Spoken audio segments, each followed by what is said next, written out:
একটা বছর পেরিয়ে আবার নতুন শুরু, নতুন স্বপ্ন, নতুন অভিজ্ঞতা আর নতুন আলোয় নিজেরকে সাজানোর প্রতিজ্ঞা। আজ কৌশাম্বী চক্রবর্তীর জন্মদিন, আর তিনি নিজেই লিখেছেন, embarrassing another year of learning, growing and shining brighter. এই একটা লাইনেই লুকিয়ে আছে অনেক গভীরতা। একজন শিল্পীর ভেতরের আত্মবিশ্বাস, নিজেকে প্রতিদিন একটু একটু করে গড়ে তোলার যাত্রা।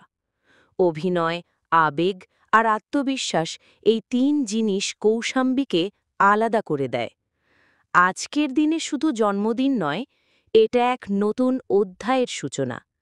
আমরা চাই কৌশাম্বী যেন আরও অনেক বেশি উজ্জ্বল হন, আর তার আলো ছড়িয়ে পড়ুক সবার মাঝে।